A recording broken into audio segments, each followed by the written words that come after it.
ซึ่งมื้อนี้เป็นหัวข้อหนึ่งที่คริสเตียนเฮานั้นควรได้ค้นคว้าทำความเข้าใจฉะนั้นในมื้อนี้อยากสิให้พี่น้องมีโอกาสได้เบิ่งพระคัมภีร์ของพระเจ้านำกันขอเชิญเปิดอยู่ในมาระโกบทที่10ข้อที่45เพราะบุตรมนุษย์บ่ได้มาเพื่อให้คนอื่นรับใช้ตนแต่มาเพื่อรับใช้เขาและประทานชีวิตของตนเป็นค่าไถ่คนจำนวนหลายอาเมนให้เฮามีโอกาสได้อธิษฐานนำกันพี่น้องก่อนจะฟังถ้อยคำของพระเจ้าพระบิดาเจ้าผู้ลูกขอยกย่องให้เกียรติพระองค์พระเยซูคริสต์เจ้าผู้ลูกขอบคุณพระองค์ที่ฮักและเมตตาพวกน้อยทั้งหลายมื้อนี้ขอพระบิดาบริสุทธิ์เจ้าทรงนำถ้อยคำของพระเจ้าที่พวกน้อยศึกษารวมกันขอการทรงนำจากพระองค์ในพระนามพระเยซูคริสต์เจ้าอาเมนพี่น้องที่ฮักจากคอมพี่ที่เฮาได้อ่านผ่านไปนั้นพี่น้องเฮาได้เห็นหลักการสำคัญจากองค์พระเยซูคริสต์เจ้าจากพระคำของพระองค์ส่วนหลายคนเฮาในโลกนี้ถ้าผู้ใดมีตำแหน่งสูงโดยปกติแล้วก็สิมีคนรับใช้มีคนดูแลถ้าเป็นคนที่บ่ค่อยมีตำแหน่งสูงบ่มีบทบาทในสังคมส่วนหลายจะเป็นคนที่ถูกรับใช้ผู้อื่นแต่องค์พระเยซูคริสต์เจ้านั้นมีความแตกต่างและการรับใช้ที่เกิดผลอย่างมีประสิทธิภาพขององค์พระเยซูคริสต์เจ้านั้นพระองค์ได้วางแบบอย่างไว้อย่างไรจากพระคัมภีร์ที่เฮาได้อ่านผ่านไปนั้นพี่น้องที่รักการรับใช้ที่เกิดผลอันที่หนึ่งนั้นพระเยซูคริสต์เจ้านั้นพี่น้องพระองค์นั้นพี่น้องให้เฮาทั้งหลายเนี่ยเป็นผู้ที่ถ่อมใจรับใช้ผู้อื่นรับใช้ผู้อื่นพระคำของพระเจ้าบอกว่าพระองค์มานั้นเพื่อบ่ได้มาเพื่อให้คนอื่นบริบัติแต่มาเพื่อบริบัติรับใช้ผู้อื่นฉะนั้นพระคำของพระเจ้าได้บอกอย่างนี้เฮาเขียนว่าเมื่อพระเยซูมานี่พระองค์ได้ยอมรับใช้อดทนถ่อมใจรับใช้ตามพระทัยของพระบิดาเจ้ารับใช้ให้คนทั้งหลายนี้ได้เห็นวิธีการของพระเยซูคริสต์เจ้าที่ได้วางแบบอย่างไว้พระองค์บ่ได้ถือเกียรติถือหยุดพระองค์เป็นพระเจ้าผู้ยิ่งใหญ่แต่ว่าพระองค์มาถ่อมพระทัยลงรับใช้มวลมนุษย์รับใช้คนที่มีตำแหน่งที่บ่เทียบเท่ากับพระองค์เป็นมนุษย์ธรรมดาในขณะที่พระเยซูอยู่กับพวกสาวกเช่นเดียวกันพระองค์ได้วางแบบอย่างคือพระองค์ได้ล้างตีนให้พวกสาวกเป็นไผเป็นผู้เป็นลูกศิษย์เป็นผู้ติดตามพระเยซูคริสต์เจ้าแทนที่คงจะแม่นสาวกเป็นผู้ที่ล้างตีนให้กับองค์พระเยซูคริสต์เจ้านั้นพระเยซูกำลังวางแบบอย่างให้กิจจักให้ผู้ที่เชื่อให้พวกเขาทั้งหลายที่จะบ่ถือโตที่จะบ่อวดโตที่จะรับใช้ซึ่งกันและกันเพราะฉะนั้นพี่น้องการรับใช้ซึ่งกันและกันนี้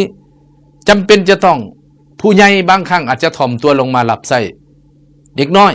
หรือคนที่มีตำแหน่งมีฐานะอาจจะรับใช้คนธรรมดาสามัญที่อยู่ในกิจจักรรวมกันเป็นลูกของพระเจ้ารวมกัน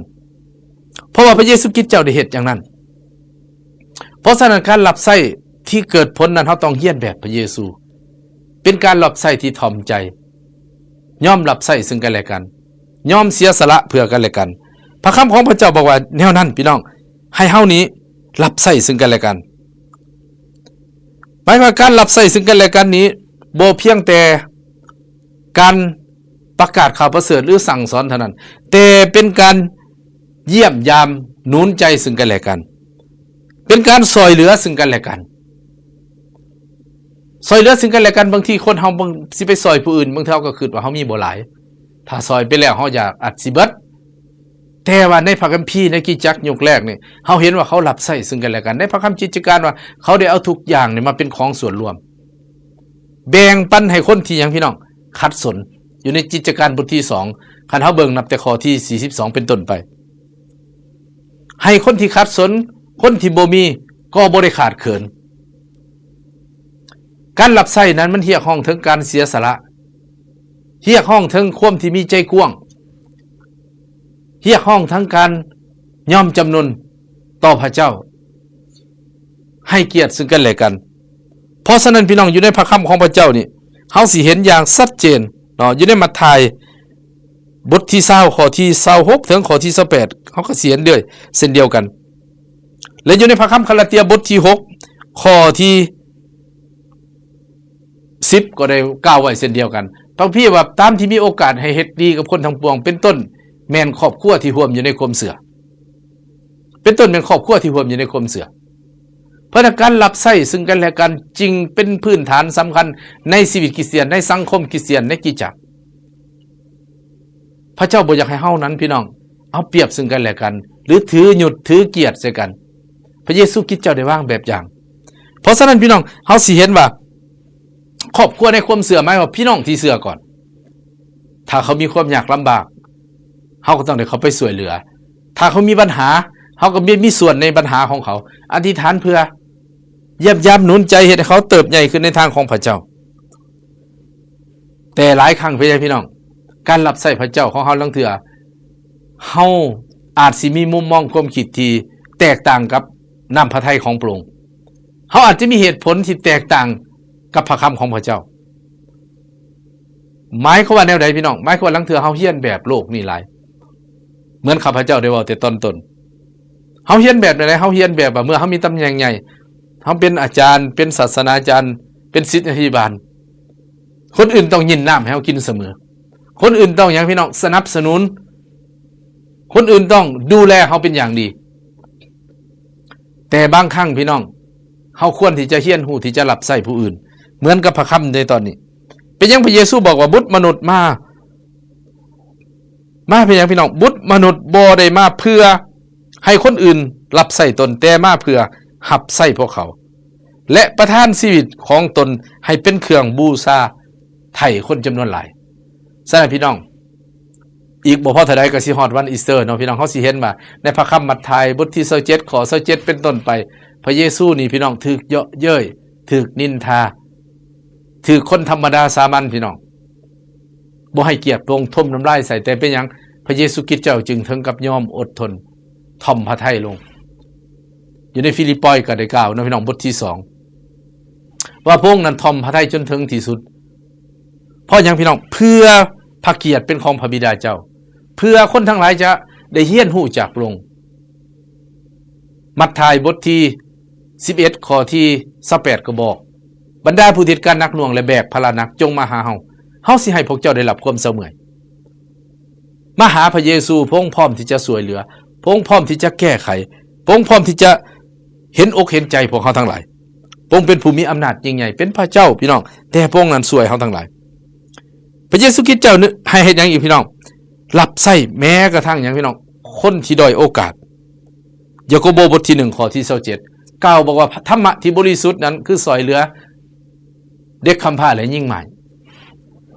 คนที่ขาดโอกาสคนที่บ่มีโอกาสในสังคมคนที่ช่วยเหลือตัวเองบ่ได้คนที่คนอื่นบ่ให้เกียรติแต่พระองค์เห็นคุณค่าเฮาสิเห็นว่าเมื่อคนที่ถูกสังคมบ่ให้เกียรติสังคมกีดกันนี่ส่วนหลายแล้วพระเจ้ายังบ่ได้หยังพี่น้องละเลยพระองค์ให้ความสำคัญพี่น้องเห็นคนขี้ทูดบ่อยากมาหาพระเยซูพระองค์มาหาพระองค์รักษาทางด้านห่างไกลพี่น้องเห็นซักคายบ่คนเก็บภาษีมีปัญหาสังคมบ่ยอมรับสังคมเกลียดชังเขาเพราะเขาเป็นคนเก็บภาษีให้ลมเบิ่งเขาเป็นแนวอื่นเป็นคนบาปคนชั่วแต่พระเยซูคริสต์ให้โอกาสเขาซักคายถึงว่าสิมีเงินทองพี่น้องแต่ทรมานทางด้านจิตใจพระองค์ให้โอกาสพระองค์รับใช้พระองค์ไปในเฮือนของซักคายเช่นเดียวกันพี่น้องอยู่ในกิจจักรในสังคมปัจจุบันนี้หลายคนพี่น้องที่ต้องการโอกาสหลายคนต้องการให้คนอื่นให้กำลังใจ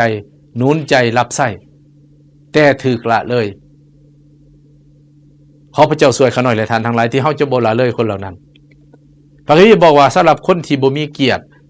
ก็ให้มีเกียรติหลายขึ้น